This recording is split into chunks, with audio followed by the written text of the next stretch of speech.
Fantastic. We are just bringing people in from the waiting room, and then we're going to be getting started with today's webinar. So please bear with us just a few moments while we bring you in from there. Thank you for waiting for us. We'll be getting going in just a moment's time.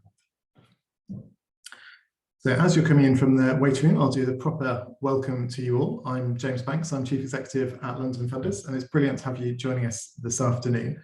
This is the first in a three-part series of webinars. From lockdown 1, 2 years have passed, so logically it seems that 3 is the number of webinars that we should do in this series, which will be looking back at the foundations we need to build on that we had in place before the pandemic, what we've learned through the last 2 years, and then to think a bit about what we need to do together for the future. You'll already know, because you're active and engaged funders of London's communities, about how the structural inequalities we've had to tackle through the pandemic were there before COVID hit us. And you'll also be aware of how high demand was across civil society before the pandemic, how that rocketed through COVID-19, and how really it's only the strength and the courage of some people in our civil society organisations that were really there to support our communities before the pandemic, through COVID, and we know for the future as well. We also know that funders, you worked very differently over the last couple of years as well, so we'll be thinking about how some of those changes need to be held on to for the future as well. Today's webinar is going to bring together some of the contributors from our recent Reports Reloaded blog series, where funders and our friends looked back at the research and reports we produced at London Funders before COVID and reflect on how the learning can be brought to the fore again as we look ahead to continuing to work to tackle those issues as we look towards recovery and renewal. So over the next sort of 80 minutes, we'll be exploring the themes in that blog series, looking at what the lessons are from the past for our understanding of the future potential of funding. You'll have noticed by now that I'm not the plans chair for this session, which was John Griffiths from Rocket Science. And you'll also see on your screens that one of our planned panelists, Ben Cairns from IVAR, is also not with us today. As with many people, including a couple of the London Funders team at the moment, COVID and associated problems are continuing to challenge us all. But both John and Ben have sent through notes to help inform the discussion today. So I'll be weaving those through as we have the conversation later. We also know that several people who wanted to join us today are also affected by COVID and looking after others. So we're also recording today's session, and we'll make that available after today as well for you and your colleagues. But people who are joining me today are a stellar panel who are going to be sharing their reflections, taking your questions, and having a good discussion with me about where we go next for funding in London. So I'm delighted to welcome on the screens with me Keith Morgan, who's Chief Executive Officer of Camden Voluntary Action. I think you're coming to the end of your 4 months in that role now, Keith, and that builds on 3.5 years that you spent leading Camden Youth Foundation and bringing all that experience of working with partners, designing services, managing projects and building diverse networks that were all really critical to your work. And you'll see that, colleagues, if you've read the blog post that Keith wrote for us, reflecting on the To Begin at the Beginning report that we published in 2019, looking at how we work together to tackle violence affecting young people. Alongside Keith, it's a privilege to have Sharon Long, Strategic Director at the Partnership for Young London, who again brings a wealth of experience from local, regional and national work with children and young people's organisations across our diverse communities. Sharon was a key partner in the Way Ahead programme that we worked on together back in 2016, and her blog reflects on how that work helped to lay the foundations for stronger partnership across sectors that have been so critical to the response we've seen in the COVID pandemic in London. From the home team at London Funders, it's great to have my colleague Helen Matthew, who's our Director of Local Collaboration, and she's joining us to share her insights from leading our work on Place, and that includes supporting the development of the place-based giving movement through London's Giving. Helen's got strong roots in community development, adult learning and the homelessness sector, and that all supports the blog post she's written for us on how the review of reviews we published in 2019 still helps to shine a light on how funders and civil society working in place can help to shift power and build stronger relationships for the future. Last and certainly not least, joining us from his art gallery is Paul Roberts, Chief Executive of LGBT Consortium, who brings the 11 years next month, I think it is, Paul, experience of that role, together with work before then across the LGBT+ community sector and in community development roles, to today's discussions. Paul's blog reflected on the government's civil society strategy from 2018, which was featured in our review of reviews, and reminds us that the ambition of supporting communities to be truly sustainable, resilient and well-resourced is as relevant now as it was then. You'll have guessed from the banner behind me that I'm in the office. I'm not so sad that I have a London Funders banner at home, but being in the office, it means I also have copies of all of the reports that people are going to be talking about today. For those of you who don't have the privilege of being sat in the London Funders office today, my colleagues are going to be posting in the chat where there are links to any of those reports, any of the blogs I've referred to, and any of the other resources that we think will be helpful to you. So do keep an eye on that chat box at the bottom of your screen. Alongside that chat box, you'll also see a Q&A box. So as we're in webinar format, sadly today, we can't see your smiling faces and we can't see your raised hands. So if you do have a question for our panel, pop it in the Q&A box. I'll be coming to that as we have that discussion later on in today's session. So do keep your questions coming in the Q&A box. We're going to start though with some reflections from our panel to get the conversation going, to share some of their thoughts from their blog posts about what some of the most relevant points are that we think need to be borne in mind as we look towards the future of funding. So I'm going to go around our panel, just ask for a few minutes each in terms of opening remarks before we open it up to a conversation. And Keith, I'm hoping I can start with you first. And your blog started from the very personal about how your brother-in-law had been a victim of violence, and I hope he's doing well now, and how that personal and professional sort of experience combined in ways that you saw reflected in the power of the public health approach that was recommended in the beginning report. What would you draw out for us today for today's conversation? Yeah, thanks James for the introduction, and thanks London Funders for inviting me to talk about this important topic. So I thought I'd start by talking about the good news. So the good news is that London youth crime figures show a significant decrease over the last 5 years, with the number of suspects under 18 falling by about 50%, and those 18 to 25 dropping by 59%. Violence against the person amongst 18 to 25 has continued to decrease from 9,000 in 2015-16 to 3,000 last year. And the most common crime for suspects under 18 was violence against the person, but this type of crime fell by 46.3% between 2015-16 and 2019-20, and it's continued to fall in 2021. The Mayor of London has injected another £55.5 million of funding into tackling the complex underlying causes of violent crime, including funding projects which provide positive opportunities to disadvantaged young people. And in Camden, where I work, there was a youth safety task force that was set up in direct response to what was a really bad period of serious youth violence in the borough, where we saw unfortunately two young men murdered in one night. And the task force is actually co-chaired by Sir Keir Starmer, and they've embarked on a whole community approach to tackling youth violence. And they've invested £1 million plus towards local initiatives, often designed and led by the local community most affected by serious youth violence. So that's the good news. Unfortunately, the sad news is that last year we had 30 teenagers brutally murdered in the capital, which has passed the previous peak of 29 in 2008. A quarter of all homicide victims in the year ending March 2020, so 15%, were Black. And when compared to the general population, Black people are 5 times more likely than white people to become victims of homicide. And whilst all other crimes have decreased, drug-related offences, particularly for suspects aged 18 to 25, has started to increase in the last 2 years. Even though there has been a drop in drug-related offences for under 18s, the most common offence across both age categories are drug offences, which make up 41% of charged offences over the last 5 years. It may be that the pandemic has had some impact on the lower crime figures amongst 18 to 25-year-olds. It may also be a factor in the increase in drug arrests. It may be that police are now learning from grassroots practitioners about how county lines have been working over the decades. But what is undeniable is that the social and economic devastation amplified by COVID-19 will fall hardest on young people. And the Cross-Party Youth Violence Commission thinks that this may lead to an increase in serious youth violence. So in my blog, I repeated the importance of long-term funding and set the challenge to invest in untested but well-informed approaches. According to the Youth Violence Commission of serious youth violence, the cost to the economy of tackling serious youth violence or the results of serious youth violence is 11 billion since 2008, 11 billion.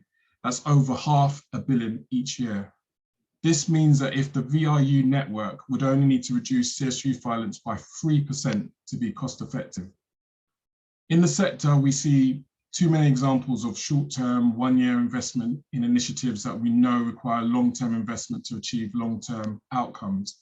For some organizations, it's not an option of simply just pushing back, because it's better to have some funding than to have no funding at all. But I've seen some really good examples of funders that recognize the importance of long-term investment and the significant return on investment that can come from backing, as I said, untested but deeply informed approaches, especially informed by practitioners, young people, and communities with lived experience of serious youth violence. But sadly, it's still not enough examples. And just before I close, I wanted to talk about disparity, because I think it's interesting. It's not something I necessarily emphasized in my blog, but I did want to mention it now. So across all ages, there were 695 victims of homicide in the year ending March 2020. Just under 2/3 of all homicide victims were white. Nearly a sixth of all homicide victims were Black. And as I said, when compared to the general population, Black people are 5 times more likely than white people to become victims of homicide. The National Association of Youth Justice considers that addressing the overrepresentation of children from minority ethnic background is one of the most pressing issues faced by the youth justice system. But now that the dust has settled and the conversation on disparity has been drowned out by national and global events, many local youth offending services are discontinuing their themed discussions around disproportionality and racial inequality.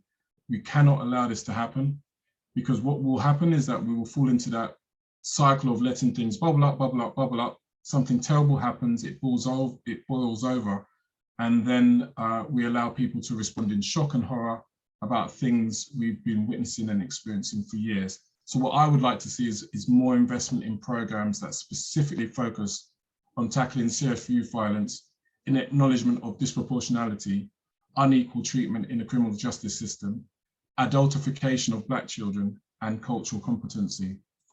And just to finish off, I just wanted to mention just a small part about participation. So in the report, to begin at the beginning, it talks about, or it highlights 9 principles for funding serious youth violence. The first 2, which I think are arguably the most important, is about embedding the voices of young people and facilitating genuine participation from young people and communities. I think that the last few years has demonstrated and emphasized just how important and how effective it can be to involve local people in delivering the change that we want to see. And I've seen some really amazing examples of that locally, with young people setting up food distribution services, young people tackling head-on digital poverty and procuring laptops and digital equipment to make sure that young people in their school that can't afford it have the facilities in order to keep on track in terms of education. So I just wanted to end by repeating what I said in my closing of the blog, which is 2 unavoidable facts. We still have a long way to go, and we can't afford to be complacent. Brilliant. Thank you so much, Keith. I think really, really important that I think there's some issues that sort of drop off the front page in a way in terms of media narrative, but your stats are really showing that these are not problems that have gone away. These are not issues that have disappeared, and these are issues that are continuing to be experienced in communities, but the solutions are still there as well, and the innovations, the investment opportunities are still very much there, and we need to hold on to. So really important and powerful to bring those to light. And if you haven't seen Keith's blog, my colleagues posted a link to that in the chat as well, so you can track through Keith's wider reflections as well there. Sharon, can I maybe come to you next? Obviously there's a link across in terms of the youth sector, but also about how your blog was really quite passionate about how vital civil society has been to the community response and the resilience that we had when COVID hit. You talked about mutual aid groups, detached youth workers, volunteer networks, food banks, so many ways that civil society was critical to that. But you also talked a bit about the foundations of that response and how the Way Ahead and the programme that you were involved in there helped ensure that response at a regional level was a bit more joined up than it might otherwise have been. What would your thoughts be for us today? Right, thank you, James, and really good. A hard job to follow on from Keith, because that was absolutely brilliant in terms of the data and the analysis and everything else. I'm going to just talk through a few things that come up for me really in terms of the Way Ahead report. And for those of you that haven't seen it, I don't think anybody could forget the washing machine diagram, which was embedded in all of our minds. I cannot get over that. But actually, what happened with the Way Ahead work was, for me, it kind of set a foundation about bringing cross-sector partnerships together in a really collaborative way to think about systemic thinking. And as Keith's been talking there about the youth violence stuff, where you're actually talking about a public health approach, you're talking about systemic working across the really complicated issues that many of our communities face. So I think for me, the bedrock of the Way Ahead report kind of set up both a narrative and a way of thinking, but it also brought people together right across all the different areas. So it had local authorities, a GLA, London councils, London funders, it had voluntary sector, had infrastructure groups on it, had civil society groups on it. It wasn't perfect. There's no way. I love that other report, which is possible. Was it possible, not perfect? And I think what we tried to do there was try and bring all of us together to think about what we could actually achieve. Where I think it took us is when COVID came in. It meant that what we could do is kind of really quickly get together to think about how do we collaborate. And I'm going to do a big up to London funders here, because London funders really helped shape that process when the Way Ahead started. And it was a really good independent group to get the narrative together. And it wasn't led by the GLA and it wasn't led by London councils. It was that really independent thinking space for people to come together. But when COVID hit, and it was, shocking for all of us, and everybody kind of went, we can't carry on as business as normal, is what it enabled us to do is networks of organisations, including specialist equalities organisations, to come together and really start thinking about how do we collaborate in this space, a really complicated space. But also what all of us have been saying for quite a long time in terms of ongoing entrenched inequalities suddenly just was even raised even higher with COVID. So it wasn't as though we didn't know these things existed before, in terms of, Keith, you talked about digital poverty or food poverty or whatever we're talking about. These things were there before. They were just really massively exacerbated by COVID. So for me, what the Way Ahead work did, and it was really interesting going back and looking at it again, and it was full of challenges. Lots of people were really challenging on it. And I think that's why when we're talking about where we are at the moment, is it's okay to sit with those challenges. You have to be in those challenges. The issues that London face are really complicated. And I think there's something for me about the fact that sometimes what we try and do is put simplified solutions over the top of really complex issues. So for me, what the Way Ahead did was enabled us to come quite quickly together to think about how do we collaborate, what can we do, how can we share staff resourcing, how can we share. London Funders phenomenal in terms of getting emergency funding out there. For me as an organisation, all of my funders literally came to me and said, what do you need to do? How do you need to reshape what you're doing? Which was phenomenal, because actually it was great, some of the stuff we were doing before, but it was so not relevant when COVID hit. There was other things that happened. So I think the COVID response was really about modelling collaboration, and it modelled that whole thing about systemic thinking. But it also enabled us as a network of cross-sector organisations to reflect, adapt, learn, think about resources, take some risks. And I think, Keith, you talked about it earlier on, is that the situation was so volatile, and it still is really volatile. There's no, everybody's talking about, we're going back to business as usual. We are really not going back to business. But I think what it enabled us to do is all come together, capture real-time data, think about what was coming up.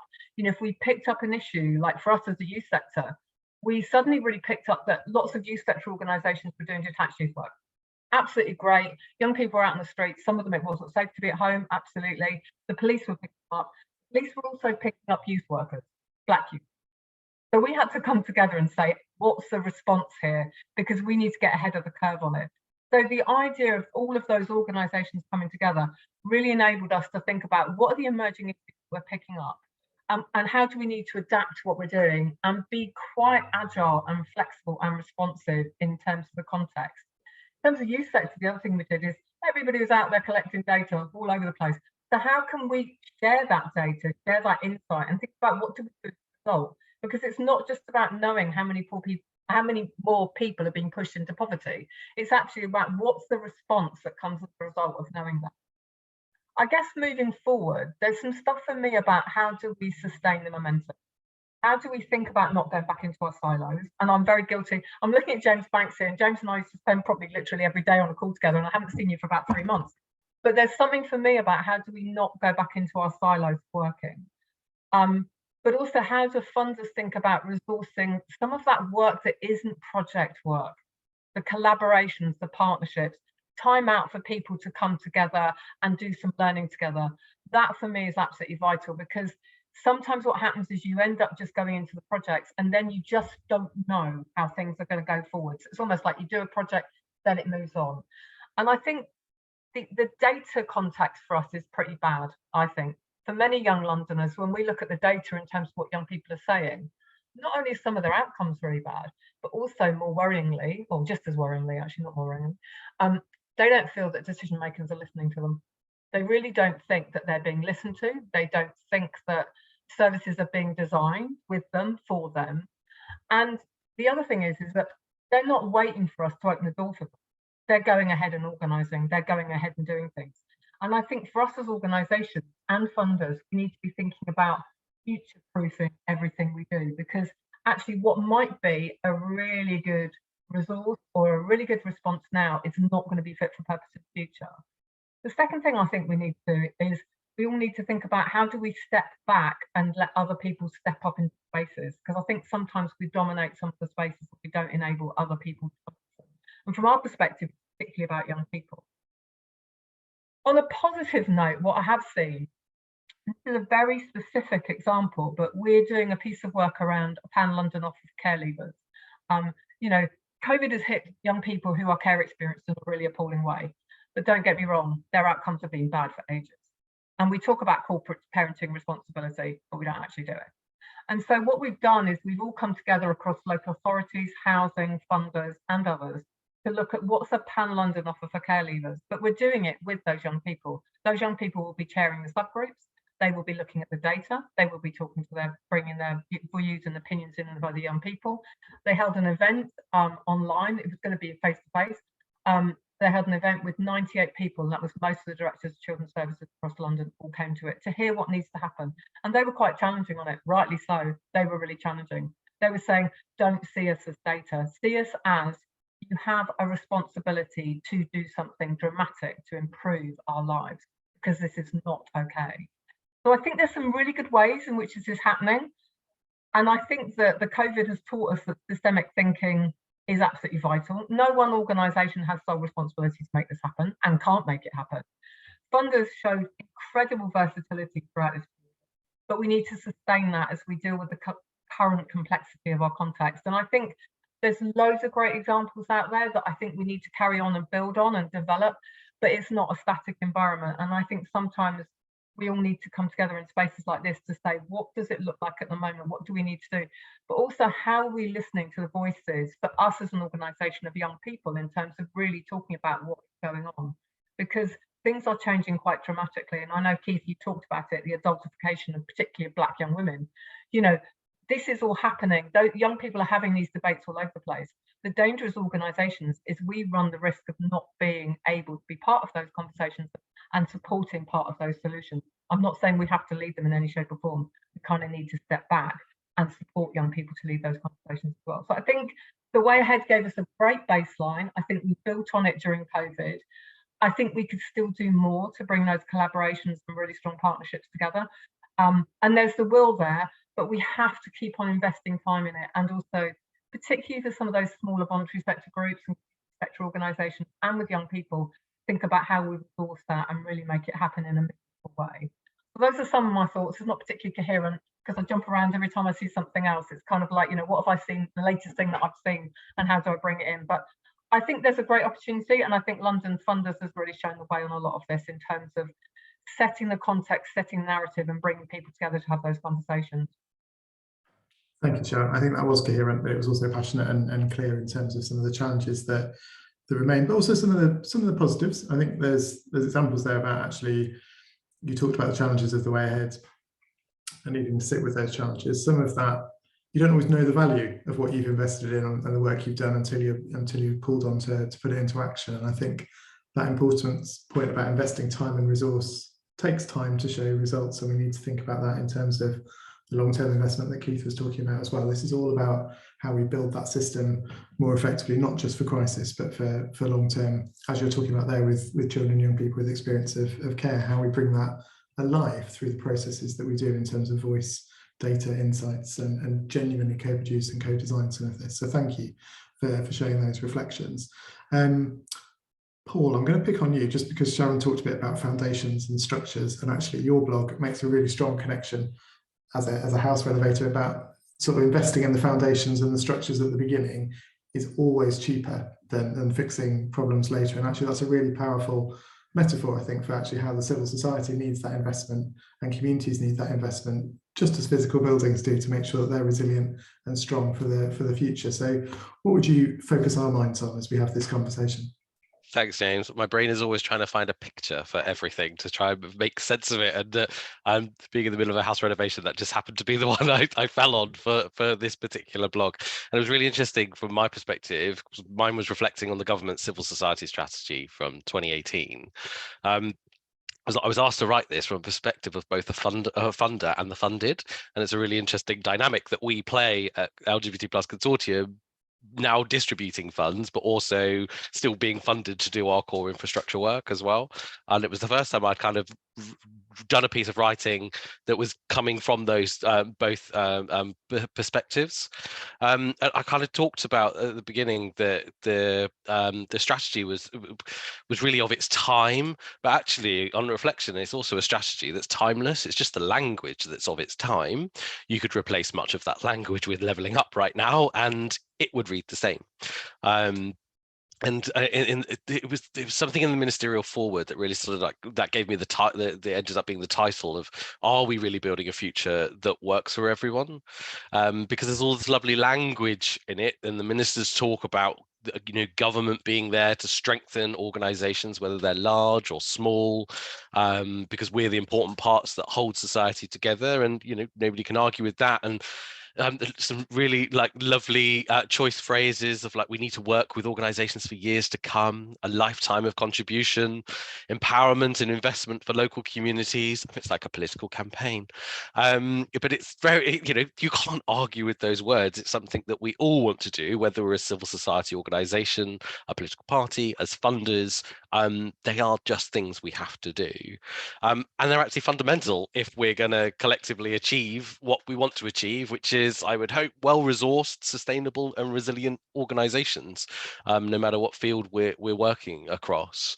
And I think, whilst politicians live in that political cycle and they will talk the language of the now, and kind of have their agendas, the themes that underlie it, I think, are really, really important ones. And from a funder's perspective, I think funders are in a really clever position to have a little bit more flexibility of how they respond to them, which political timelines of, say, 5 years in a political cycle, they just can't do that.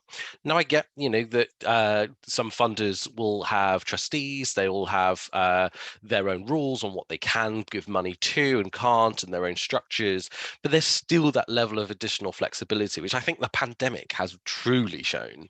The fact that so many funders came around the table across London to go, yes, we have to have this collective response, just shows that it can happen. And that kind of really thinks of, I kept thinking about risk, and we all try to be as risk averse as possible, but actually we have to be risk takers to achieve what we want to do. Now, that doesn't mean unnecessary risk. It just means about being a bit more bold with risk. Sometimes I think we see risk as a problem because we can't see that issue through the lens of those with that lived experience. Whereas, and it was so nice to see across all the blogs that theme of collaboration coming through so nicely, that it shows you by working in collaboration, actually you can bring that lived experience to the table, whatever structures they are, in order to help shape what we want to achieve together, but also help kind of mitigate against some of that risk, because you've got a better understanding of what the issues you're trying to tackle. And I think when funders and frontline organizations and others with that lived experience are working together, whether they're mainstream funders, specialist funders, we can better understand whose support is most needed, which, yeah, therefore we can take those more calculated risks. I think it also enables us to kind of think about things more in the round. I talk quite a lot at the moment about how do we invest in organizations rather than just fund organizations. And I think that's so important.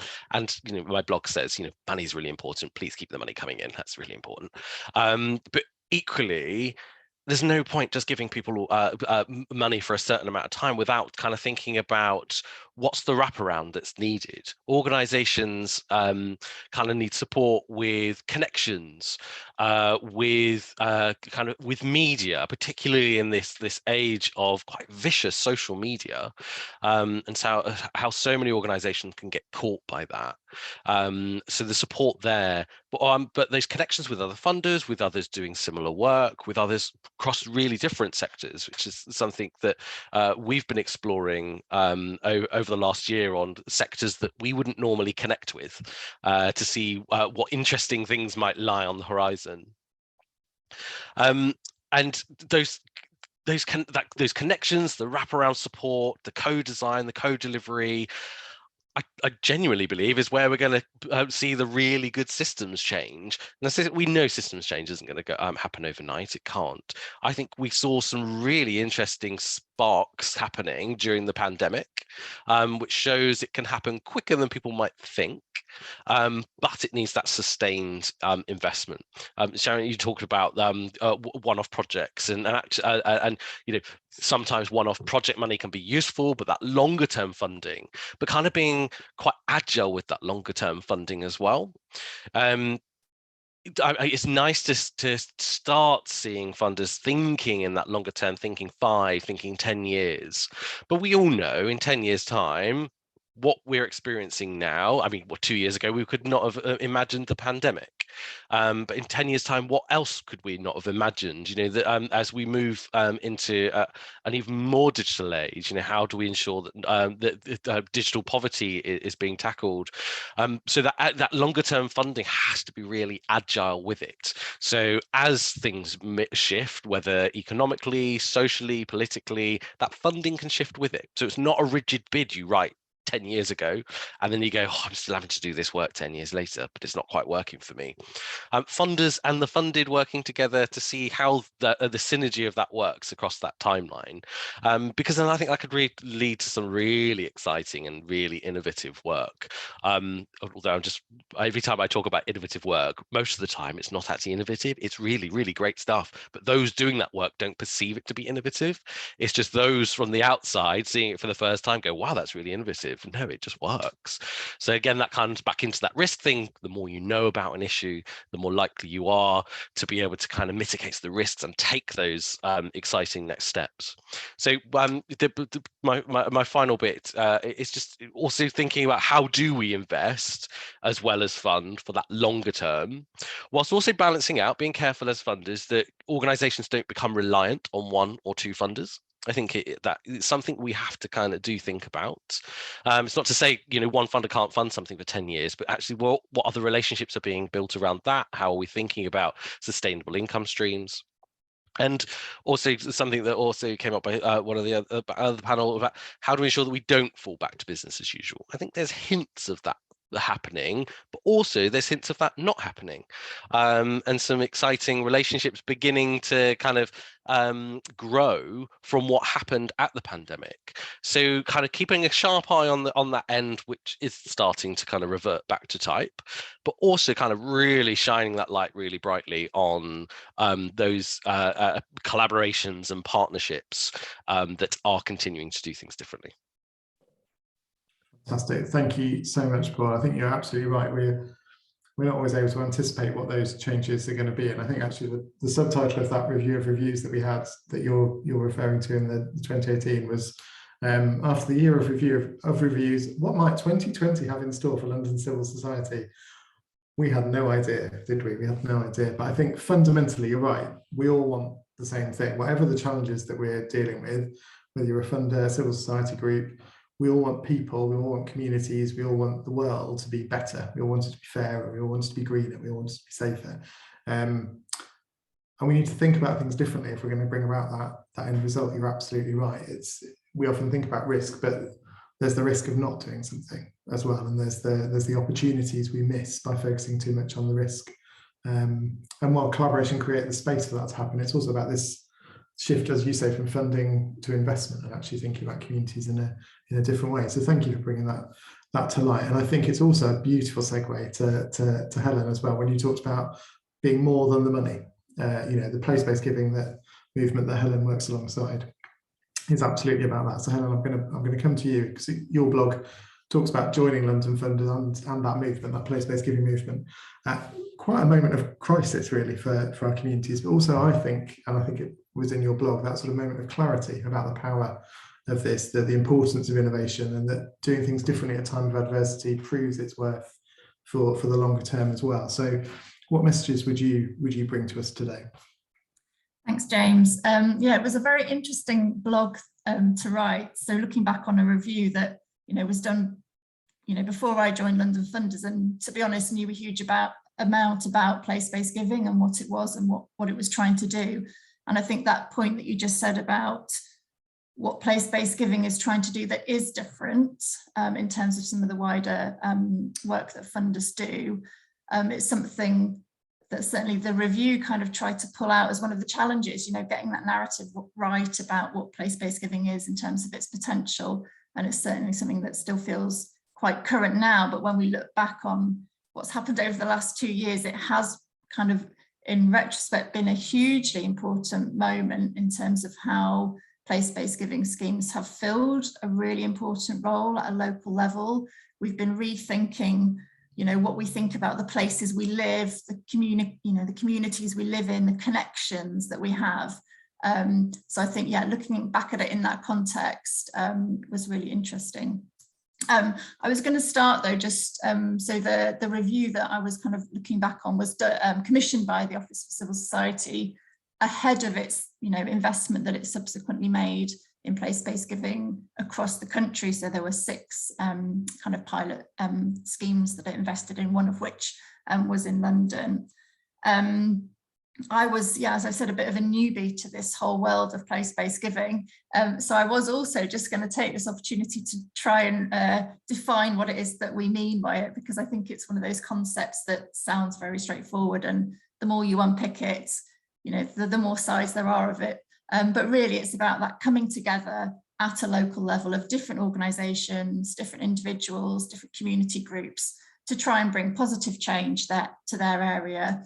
But how they do that depends. It's based on this premise that everyone's got something to give.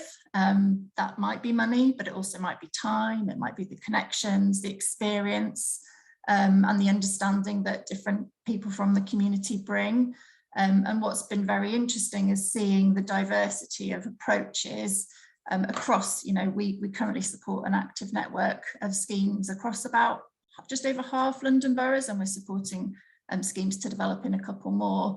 It does look different in different places, but that kind of ethos of looking at what can be leveraged within that local area to bring about positive change, and the collaboration, which you've all talked about, being so kind of key to that.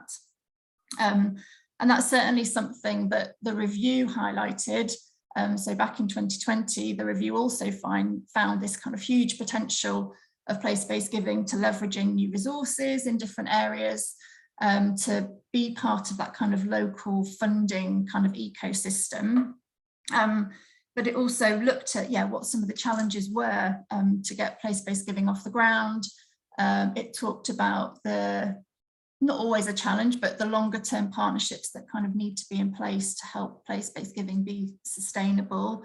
That diversity of approaches, which you know, has lots of benefits, can also be a bit of a challenge in trying to look at, you know, what works best. But also getting that narrative right and trying to understand the impact that place-based giving has on top of, you know, the money, which is often the easiest thing to kind of quantify and understand. And kind of looking back, you know, there's certainly challenges that we come across in the network that we support, but it does also feel that those are things that we're getting much better at understanding how to grapple with. You know, we've got a really good network of kind of peer support schemes who are, you know, offering their expertise all the time to each other. There's much stronger partnerships with the corporate sector, with businesses, which is, you know, proving really helpful for schemes. But also I think COVID was a huge accelerator in many ways in the growth of schemes locally, and they were able to kind of capitalise on the new relationships and the connections that they built up over the last few years, and were there at the right time to play a really critical role in supporting the response. So not just the kind of immediate COVID response, but some of the kind of subsequent programmes that have been put in place. So with those challenges, I think they've really sort of been able to capitalise on what has been a very challenging few years. What I wanted to pull out in my blog, though, was while those challenges are there, and I think we are, you know, schemes, we kind of know more about how to try and respond to those now. In a way, the bigger challenge and opportunity, I think, with place-based giving is how they interact with those kind of the values of that pact framework, which the Civil Futures Review looked at, around power, around accountability, around control and trust, because for me, those four things are so key to the concept of place-based giving and funding in general. But I think particularly with place-based giving, they're trying to do something different, partly through the partners they're working with. So that idea of collaborating, we often say it's with the kind of unusual suspects, who can you work with differently in your local area, but also building trust differently in different ways. Some of the place-based giving schemes are, you know, really looking at how they shift power as well with their grantees in terms of how money's spent, where the accountability sits for that funding. And there's some really good examples across the network of participatory approaches, not just around funding, but also more generally in how they're supporting community groups to get involved in decisions and issues kind of locally. Also, I think working alongside other funders, so where's the opportunity as well to look at shifting some of that power. And, you know, some of the schemes are now, you know, local authorities, big NHS, other statutory partners and other big national funders are delegating funding through them because they know that's a kind of better way to reach particularly smaller grassroots groups or invite residents to kind of have a say over how that's money spent. So there's some really exciting examples, and it feels that's where the challenge is making sure we look at how those principles can be pulled out kind of going forward. But certainly, yeah, I'd like to kind of leave on that kind of optimistic note. I think that's where a lot of the exciting stuff is happening, and where we're seeing some really good work come through the network. Fantastic, thank you, Hannah. I love a positive and optimistic note. And I think what's that song? You don't know what you've got till it's gone. Joni Mitchell. Sometimes you don't know what you've got until you need it, and actually the power of that network and the innovations that are going on there speak very much to the challenges and opportunities we're facing now, and actually that groundwork is incredibly important for the next phase. So thank you for bringing that to light. I'm going to go into some questions and ask our panel to sort of reflect. You were starting to do that anyway, because you're such beautiful, amazing people in terms of what each other said and what each other said in your blogs, but also pick up any questions you've got as our guest today in the audience. So a reminder to just pop any questions you've got in the Q&A box at the bottom, and I'll weave those into the conversation as well. But thankfully I've got a few in mind already just from what you've been saying that I'd like to start with if I can. And a number of you there were talking in different ways and in different forms about the importance of collaboration, and about collaboration bringing together lots of people from different places, people who might not always necessarily collaborate together, you know, about communities, public authorities, civil society, funders, you know, getting together in a room and actually really thinking this through. And having reflected on that previous work through the Reports Reloaded series, If you were to sort of think about some of the key lessons we had that we need to build on to enable longer term cross-sector collaboration, what would you be drawing our attention to? And Sharon, because you're looking thoughtfully at the ceiling, I'm going to come to you first, partly because I think when you talked about the way ahead and in your blog, you did talk about forging those relationships, about breaking down organisational boundaries, about linking civil society and people into the structures of sort of public and policy and practice organisations. So what lessons should we hold on to enable that longer term cross-sector collaboration in your view? I think it's really interesting, isn't it? Because I was thinking, if I was trying to predict it, what would I be saying? And then having been through COVID, one of the things that I think has, and I'm going to go back to my example about the Pan-London Office of Care Experience Young People. That's been an ongoing issue. That's not new. There were lots of collaborations there beforehand. There's no two ways about it. But all of a sudden, it's almost like a light bulb moment where people have gone, oh, no, this needs all of our collective attention. So, and I'm going to steal a phrase from one of the guys who's really influential in the space, where he talks about, we have really bad language in these places. So we talk about corporate parenting. What does that mean? Somebody tell me, what's a corporate parent? I mean, I understand it in terms of statutory requirements, but actually what he talks about is how do we be more parent and less corporate? And I think there's something for all of us about where's the point we can all join up on in terms of, so for that point, it's about sort of saying, if my daughter, who's 22, has problems getting to work, I will pay her travel card. If you are a young person who's in semi-independent accommodation, there is nobody to pay your travel card. So it's almost like you can see it through that intersectional lens in terms of what is a normal human response to some of the challenges that we're experiencing, and where do we, and Helen, you really referenced it, and I think this is so important, is a lot of the times when we go into these conversations, it's like asking for money, it's asking for money, it's asking for money, instead of asking people to do things slightly differently. So some of it will be money, there's no two ways about it. So, with that example, we're going to TfL and saying, you should be giving reduced travel to these young people. Most of them on really low pay. If we're going to get them into work, we need some really concrete ways of doing it. But I think there's something for me about how do you negotiate some of those spaces and build those relationships? And now what's interesting, it gathers momentum. So I think it did with the way ahead. And I think when COVID hit, the momentum got going. People didn't almost question. We questioned some of the things like, you need to pay people to be here because small organisations can't participate in this discussion. It's only the people who've got enough resources. So there's lots of challenges there still. But I think it almost starts gathering momentum. So like going on from your point, Helen, with this piece of work we're doing across London, we did a call out the other day to the private sector to say, right, okay, what are you doing in the space? And you need to join one of the working groups. And we're overwhelmed now with people coming back. That's great. I'm not sure that would have happened a couple of years ago. Even if you take whatever approach you've taken, you might have got a bit of a piecemeal approach. But I think it's almost like now everybody's kind of, hopefully your moral perspective has been sufficiently poked for you to go, no, actually I can do something here. And it's about being creative about how do we all come together and look at some resolution. And I think actually some of it is about sustaining momentum. And that's where, going back to what Paul was saying earlier on, is about the resourcing is quite vital, because if it's short-term projects, then what happens is you do a whole load of work and then it kind of drifts off because the project finishes and the staff member might have to move on. But you do have to start funding people to be those shakers really of the system, to keep it going, to keep agitating. And I don't mean it's got to be the same people, because we need to hand on and hand on and hand on and move on and all the rest of it. But you do need to resource some of that, because otherwise, I was talking to somebody the other day and they did say something which was really funny. They were sort of saying, well, we've been at this so long, one of my colleagues has had 2 babies. And I was just like, yeah, no, I know exactly what you mean, because you do need somebody in there agitating and being the champion. So how do you create champions across the system to move some of this thinking forward? And that's the tricky bit, because people will move. And I know with the voluntary and community sector, we're not a particularly big organisation. There's 10 members of staff. That's, quite big, really, but it's not huge.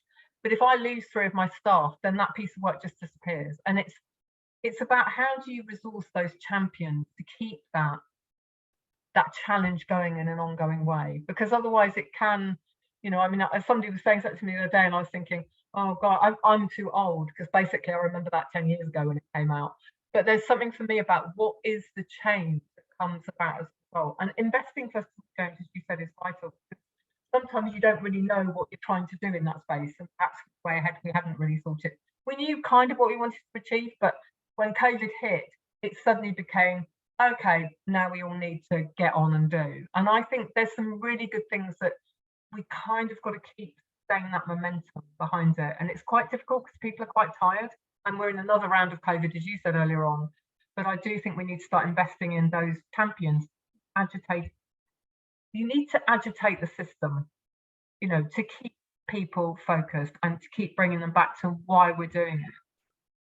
Because otherwise you just go round and round and round in circles. And I think it's got to be about what happens, what's changing as a result of this. I'm not sure that's answered your question.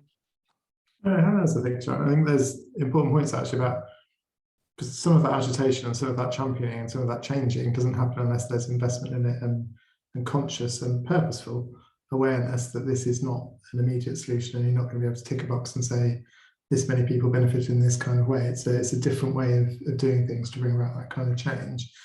And on a different way of doing things, Helen, I might come to you next if I can on that point about longer term cross-sector collaboration, because your blog again talks about the power of that collaboration, but also the importance of that being in a sort of non-hierarchical culture and a more level playing field between business, activists, people in the community, the public sector, and so on. What lessons would you give us in terms of longer term collaboration? Yeah, I mean, I think, you know, as the longer term relationships that place-based giving schemes have built up, you know, they did prove so important, as I talked about, you know, when there's suddenly a crisis, everyone feels able to spring into action because there's that trust there. And I think often we assume that trust just builds up by itself, and actually it's a really difficult process, or it takes time, and you know, whether that's the agitation or, you know, the nurturing of those links. And I think, you know, that's where some of the schemes have had to put a lot more kind of resource into, is, you know, thinking about who are the other partners, who are the kind of stakeholders who we want to be working with, and having in mind, you know, that non-hierarchical ethos, because, you know, one of the principles around place-based giving is that it's a kind of independent, you know, it's not linked to any one you know, statutory partner or funder. It's, you know, it's got that kind of collaborative kind of principle behind it. I mean, I think some of the stuff that we've learned from speaking to the place-based giving schemes about what has worked, you know, you kind of can pull it back to creating that shared understanding and vision of what are we trying to do. You know, essentially a lot of them have boiled down to, we want to make our borough a better place, we want to tackle the inequality that's in our borough. That's the point they come back to, and it's about creating that understanding of how all these different partners, whatever position they're coming at this from, you know, coming together to think about, well, what can I bring to that? And I think that process sometimes again takes a bit of time to unpick, you know, well, what can we contribute as not just a local or a big corporate that happens to have their HQ in that borough. Actually, it's a very small business, local business. It might be, you know, a community centre. It might be, you know, a group of residents. You know, there's a whole range of people and partners who can contribute to that. And I think it's that process of trying to kind of collectively work out what people can bring and the mutual benefits of being involved in something like place-based giving. Again, we've kind of talked about that quite recently at the network in terms of kind of corporate engagement, but I think it applies to other contexts as well. You know, organisations have got a huge amount out of being part of place-based giving because they have much better connections to local residents. They can understand what the local issues are much better than they could before. So there's lots of, you know, that kind of mutual gains of being involved in that collaboration.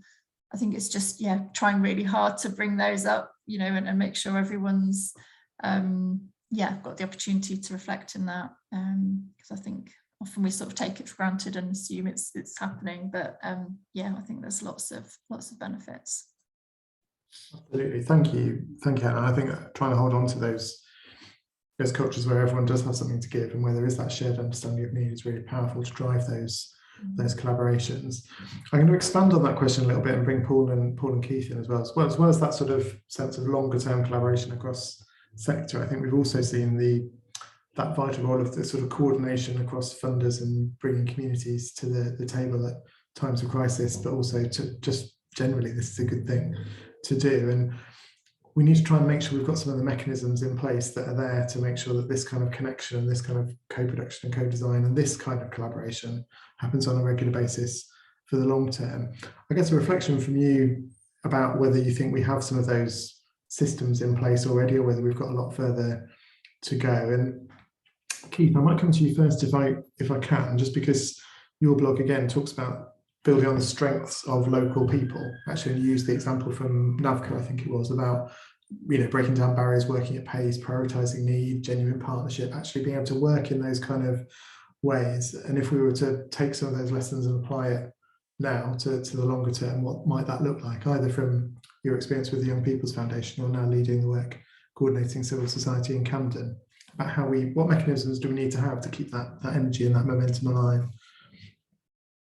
Yeah, absolutely. I thought it was extraordinary how much we were able to achieve when we broke down some of those protocol barriers, and how quickly we could operate and mobilize. I mean, it's extraordinary, isn't it? The kind of things that have been preventing us within a matter of months, we were able to just to see how sometimes redundant they are.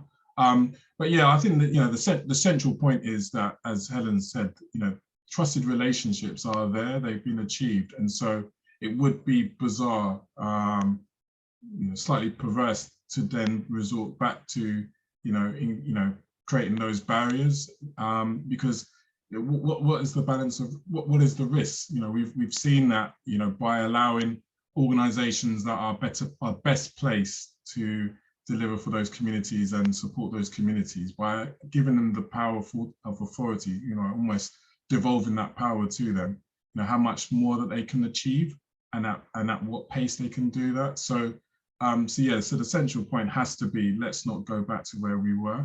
Let's build on this really positive experience. And I think that goes two ways. I think that's both from statutory services as well as for voluntary community services. And as a voluntary community service, I think the challenge for us is to keep that momentum and to hold on to some of that power and not to, again, want to be directed almost by the statutory services, and actually take that authority of power and be innovative and creative and be challenging with the kind of things that we want to see, using our data insights and sharing that upwards rather than just accepting the data that comes from statutory services downwards. Being keen and interested in shaping public policy at a local level. And as I said, recognizing that we are often best placed to deliver on different initiatives, on different themes, and just being confident and comfortable to be in that space of taking the lead, I think is imperative. And I think just to think about the report and the principles and the importance of genuine involvement of communities and young people. I think there's still a lot for us to learn as a society and as third sector organizations about bringing people, genuinely bringing them in to lead on things and to facilitate the work rather than to dictate the work. I still think there is a lack of understanding about how we can do that genuinely. I think there is still some work to be done around getting everybody up to that understanding level. We've done some work with Sharon's organisation around supporting youth organisations to develop genuine methods and ways of engaging young people and making sure that they lead on pieces of work. So I think the challenge goes two ways. I think for the statutory services, give us the tools, continue to let us lead the way, and for VCS, be confident in doing that role. Thank you, Keith. I think important points about that confidence and about that trust. And I think I might come back to that in a minute in another question if I can. But before then, Paul, I think your blog on that sort of mechanisms and how you build and sustain collaboration talked a bit about you remaining a sort of eternal optimist despite some of the things like the LGBT action plan from the government being a piece that happens and then it ends and then something else has to happen, and how you sustain that optimism. Really, how do you hold on to that, and how do we make sure we have the mechanisms that facilitate that dialogue longer than just a political cycle, perhaps? Sharon talked about longer term funding. People move on, and we should expect that. And I think we kind of expect the same people to be around for forever and a day. And I think after we go into things thinking, actually, it might be a different person soon, we're kind of challenging our own thinking to think like that. And I think that helps, because I think it's good that new people are around the table. And actually, I think what the pandemic has shown is that new people have come around a whole range of different tables, and it's only been beneficial. We don't know what we don't know, but other people do know what you might not know, or have the connections to bring new people, so you can know in the future. And I think that's kind of a really important element in this. Let's use periods of non-emergency to do the resilience planning. So I sit on the voluntary community sector emergency partnership, and it's something that they're talking about, is that resilience and the pre-planning for another emergency, even though you don't know what it might be. We can never have predicted the pandemic, but trust, confidence, and relationship building. They're all three things we all talk about and can do. So we kind of need to spend time just getting to know each other a bit better. Co-production and co-delivery can't happen overnight if you don't understand and trust and have confidence in each other. So let's spend some time during non-emergency periods, not saying that now is necessarily a non-emergency period, because I think COVID is kind of blossoming once again. But just to kind of really kind of dig beneath the surface of what are we all here for? How do we all want to work together? Because then I think when we are expected to react in the moment, we're in a much better position to do it. But we're also in a much better position to kind of keep on our radars who isn't here right now. And kind of and use that web of connections to bring the right people around the table. And again, Shannon, I think you said about Kenny knowing. Well, Keith, actually, I think it was you, about knowing when to give up our space sometimes for other people. Sometimes saying, actually, this is a table I shouldn't be around, but I know who should be. And I love the whole agitator thing, and I kind of I was just thinking whilst you were talking, Sharon, it's like, when I grow up I want to be an agitator, but then I also kept thinking about the washing machine diagram as well at the same time. Yes, well, you could also be a washing machine repair person. That's a equally valid thing based on my current experience with the limited amount of clothes I've got that are clean until someone fixes it.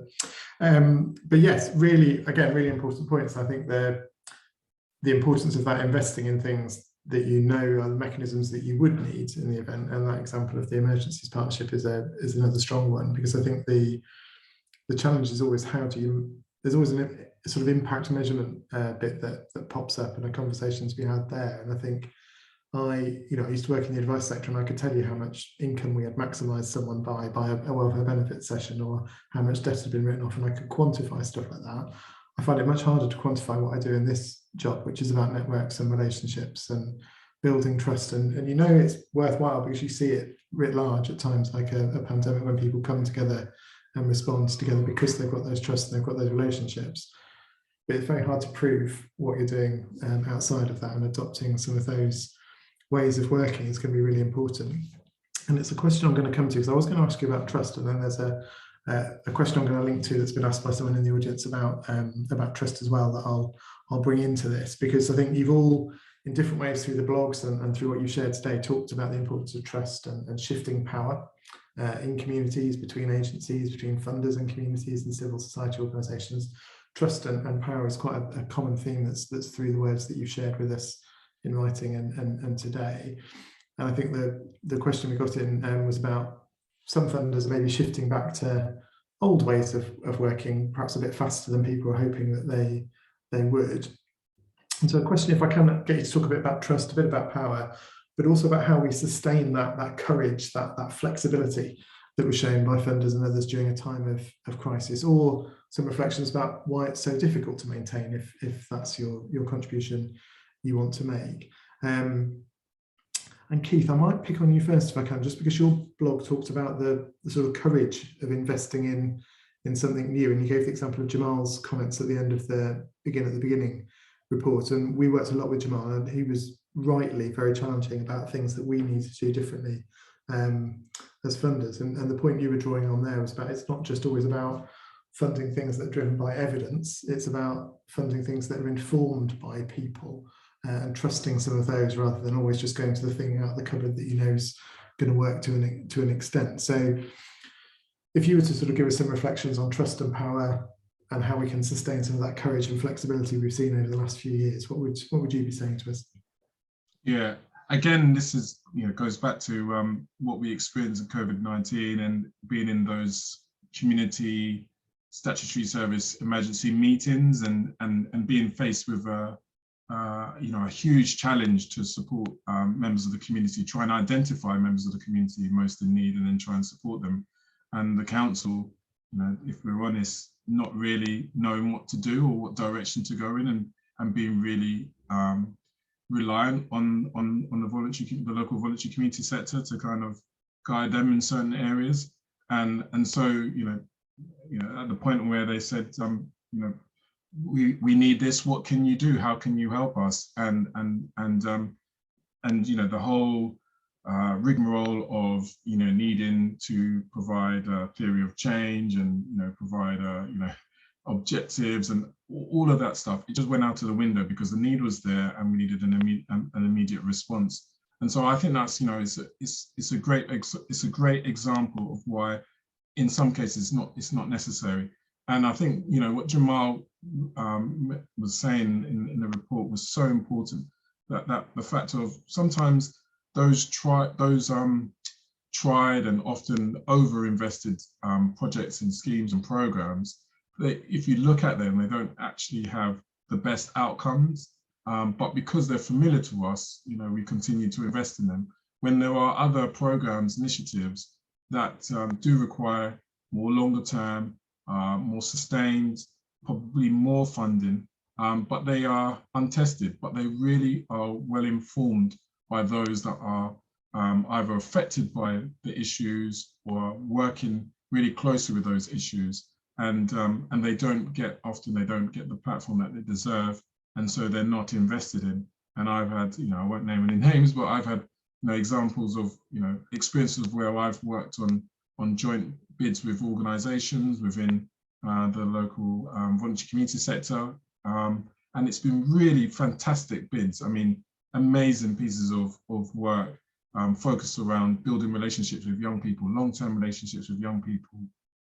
Really investing in the youth worker and their relationship and their skills and their attributes and what they can bring in terms of building that relationship, as I said, to try and deter young people away from that unfortunate path. But because it costs a lot and because it is untested and because it is risky, they failed to find investment, and I think that's a real shame. That's why I put in the blog that I challenge funders to think again about how they structure their funding, and be brave and take that risk and take the learning from the pandemic, look more, I suppose, less on the evidence or the evidence of success, but more on what is the language that they're using. Are they using language that is unique to that perspective? Are they talking about things that you haven't heard before, like adultification, like cultural competency, like an investment in the person rather than the project itself. So that's what I would set out as a challenge for any funders. Fantastic, thank you, Keith. We love a challenge at London Funders. That's a good one, well made.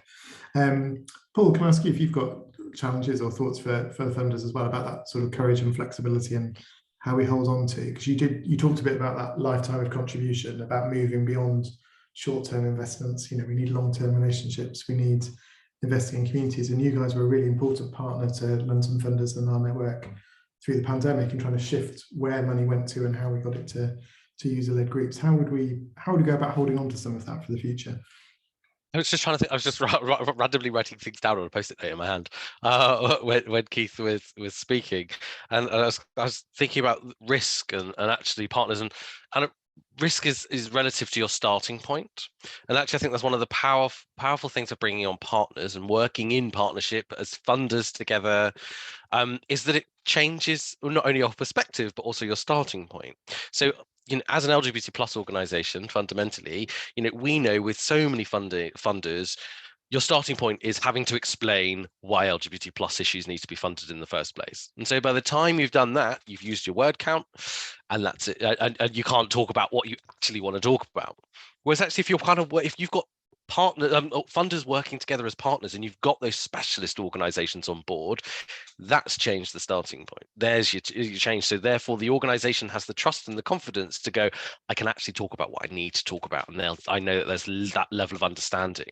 That helps spread that risk and shares the risk out between organizations. So those funders who traditionally might not have that knowledge in that sector, can go, oh, actually, we know we can mitigate against the risk because we know that that organization is known in the sector, is doing some great stuff. It doesn't talk the language that we talk.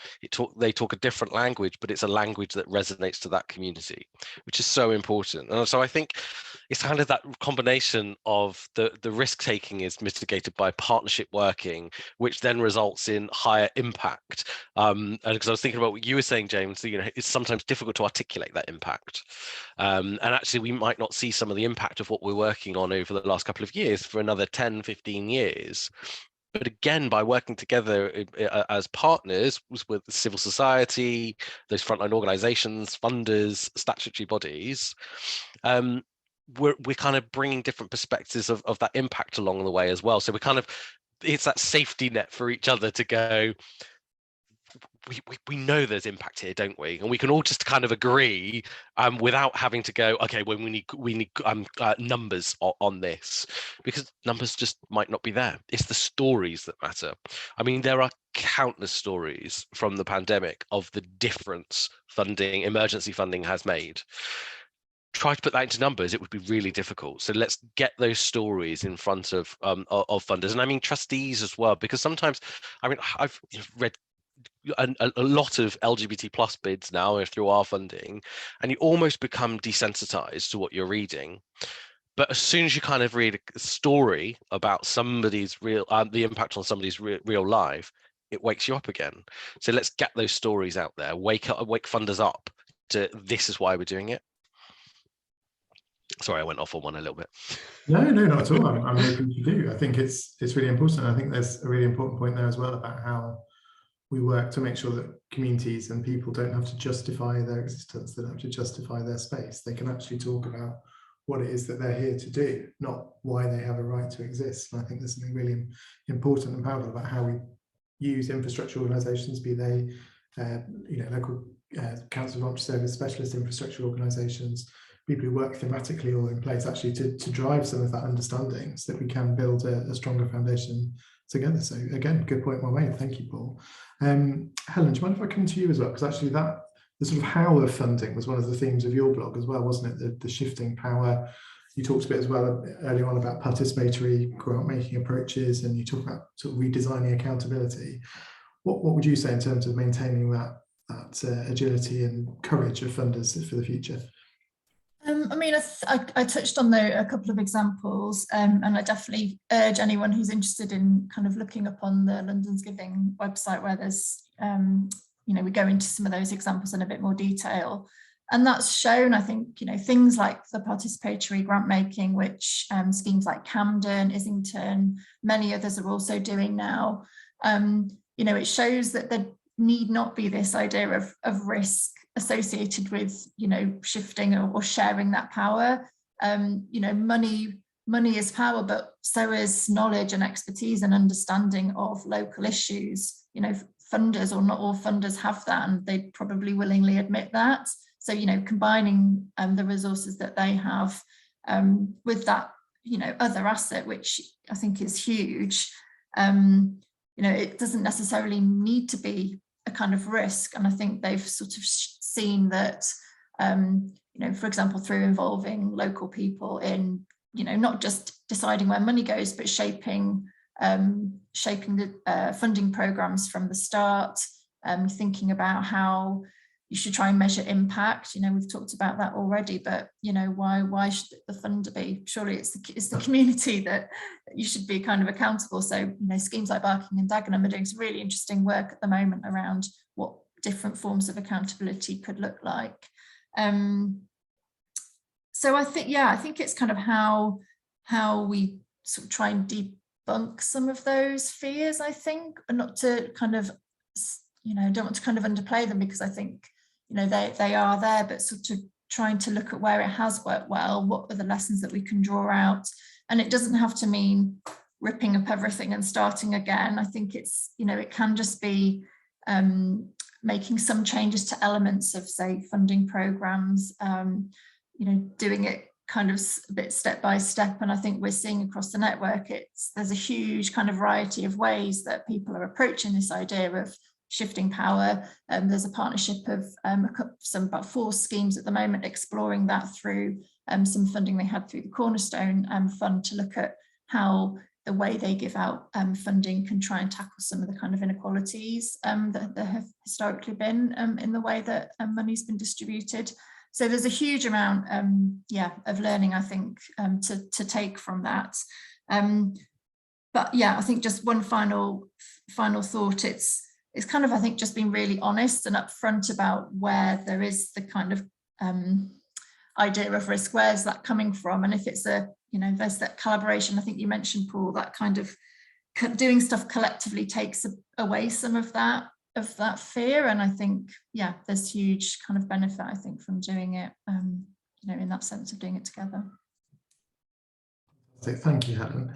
And Sharon, on that theme of doing things together that Helen was just talking about there, you've obviously seen it through the structures that were put in place through the pandemic, you know, building as they were on Way Ahead and other discussions that we had before. And whilst it's a loss not to have a daily phone call with you to talk through the challenges that Londoners are facing, there will be some elements of those structures or some of those ways of working that we might want to hold on to for the future. I think you're absolutely right. And Paul, I raised you. I've got a whole load of post-its sitting here. But I think there's 2 things. One of which is some of it comes from exasperation. So during the pandemic, we got so many calls from universities and researchers about, can you put us in contact with a group of young people from minoritized communities to tell us how they're feeling? It drove us all bonkers, if I'm honest. So as an organisation, we came up with our own checklist in terms of who we would work with and who we wouldn't work with, but also about going back to people and pushing back actually and saying, we need to know what impact this is going to have. So I think we also need to be able to have that 2-way dialogue. And I think a lot of the times for organisations like us, in terms of being a voluntary and community sector organisation, sometimes we don't use our own power enough in terms of pushing back and saying, is that really relevant? Is that going to produce any change? I think there's something else. So we're doing a piece of work now with a group of universities. So from the exasperation came a really solid network with about 10 universities across London, where we're all coming together to look at how do we want to work together, both in terms of capacity building the voluntary and community sector to undertake research, but also sharing resources, sharing assets, getting young people, perhaps, if this happens, it will be amazing, but getting young people to be like a standing panel on research. So, you know, should you be doing it? No, you shouldn't be doing it. There's a bit for me about, and I think, Paul, you mentioned it, about us also pushing back a little bit on some of the stuff that's happening. I kind of feel sometimes with our work is in order to justify what we're doing, we have to bring out some pretty awful stories of what people are going through, and lots of, particularly some young people, are being re-traumatized by having to say things. I was on a brilliant panel the other day, and this young person who we talked a lot about before we went into the panel about how much you want to share and owning your own story, holding your own story. And basically what he said, you know, there's so much research out there that I couldn't, you know, you can shake a stick at. But he said, you know, you can't talk to me about engaging with algebra if I'm thinking about this. And it was just that human story probably had a huge amount of impact in that conference, but also was, for me, quite tricky because it also potentially re-traumatized that young person to having to tell their own narrative in order to try and influence change. I think it's the voluntary and community sector and with funders, we also need to be really clear about where power and influence fits, because sometimes we're in the wrong rooms having the wrong conversations. And I don't think we probably need to be a bit more distinguished in terms of when we go into certain places, what conversation we're trying to have. And so we're trying to do quite a lot of work with young people about mapping power and influence so that they also understand it, so that they're not rocking up at all sorts of different places, having conversations with people who feel deeply sorry and deeply traumatized by what they're hearing, but actually can't or aren't in a position to do anything about it. One of the ways that we're doing it is we've got a small grants program going where young people are putting in applications to do localized pieces of research. And that's been a massive learning curve, both for the young people, but also for the organisations, where we're trying to talk about how are you looking at influencing what's going on, gathering data, gathering insight, gathering stories, but for change. So it can't be just about yet another research report. It's got to be about what changes as a result of that. My final comment, James, is about resilience. We use resilience quite widely. And I think I was on a call the other day where somebody was saying, oh, well, everything we need to do with young people, we need to stretch them more. I think some young people during this pandemic have been stretched to breaking point. And I think when we talk about resilience, are we talking about resilience? We're just building people's skills so that they can basically cope with the situation more effectively? Or are we actually trying to tackle systemic inequalities? And I think sometimes resilience, I'm hearing it all over the place. And I know before resilience was like the big buzzword. I think we as funders and as infrastructure organisations probably need to start having some better conversations about what to mean by resilience, because it can't just be about trying to keep people cope with their situation slightly better, can it? It's got to be about actually tackling systemic inequality. So I think there's lots of things that are now spiraling off in my brain in terms of things that we need to be doing. I think part of it is these dialogues where we start having the conversations and then follow it on and follow it on and follow it on. So I think there's a really good starting point. And I think there's loads of opportunities for this to happen, but we've got to keep agitating to make sure those spaces stay open and don't just close down, which they could do. And it won't be because people aren't interested necessarily. Maybe they're just exhausted. Brilliant. Thank you so much, Sharon.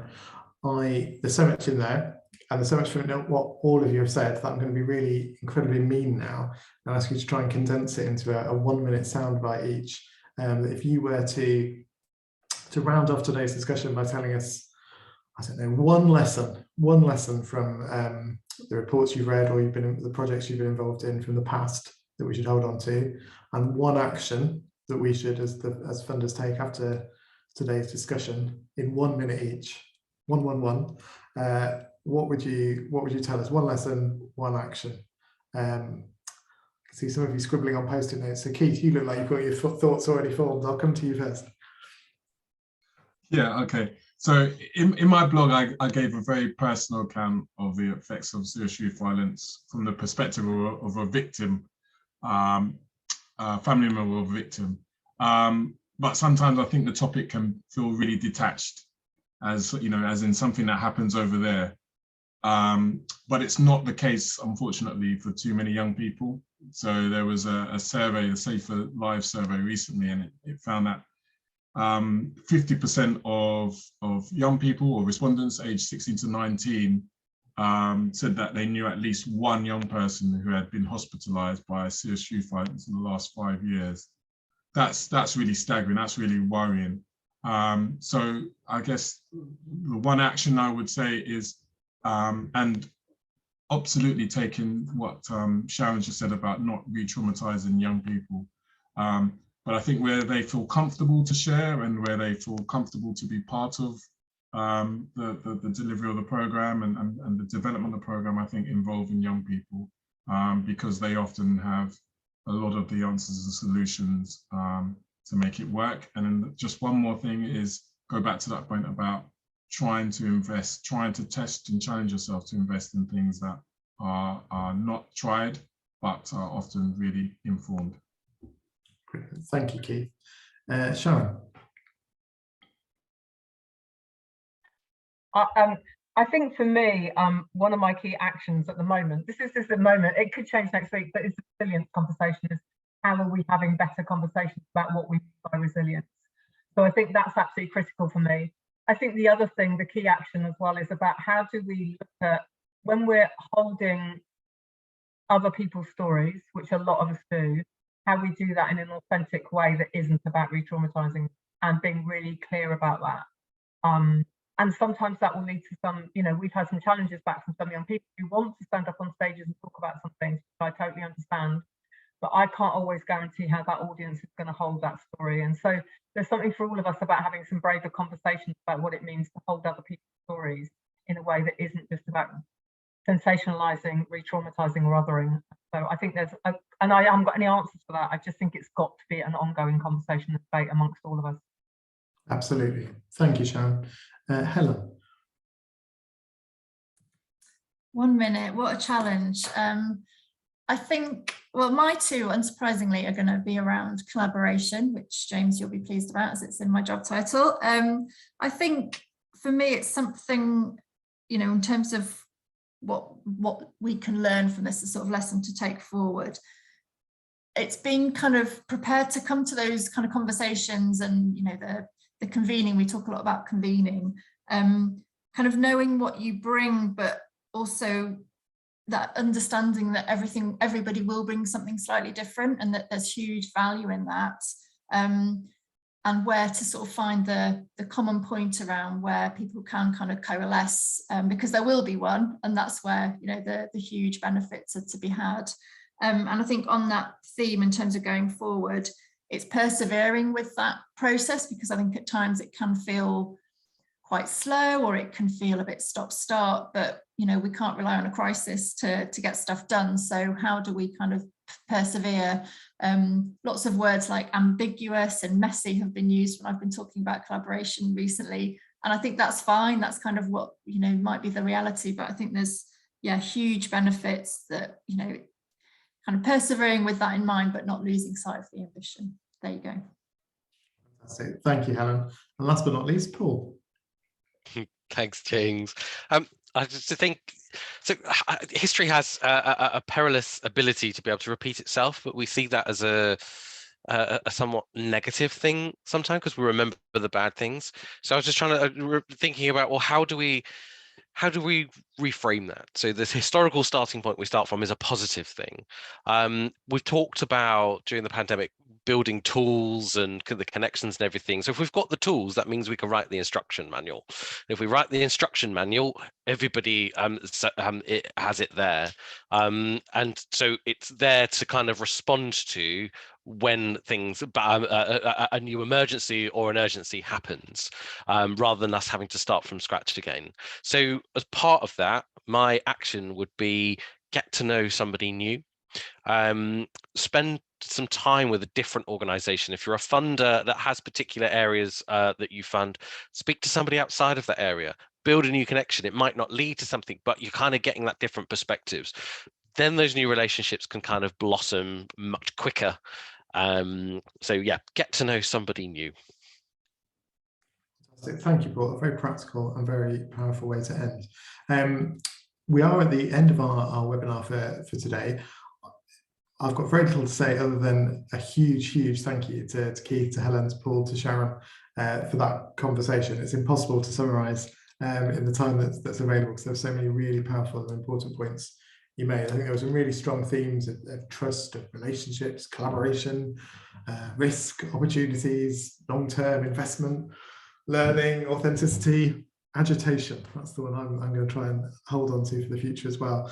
Colleagues have been posting links to all the resources in the chat, so do check those out if you're online with us right now. If you're watching this in the recording, then all those resources are on the London Funders website. So just head to the homepage and click on resources, and you'll find all of our colleagues' blogs and also links to the reports that they are talking about. This is the first in a 3-part series of webinars, so if you're not already registered for the other 2, get on over to the London Funders website and get yourself registered.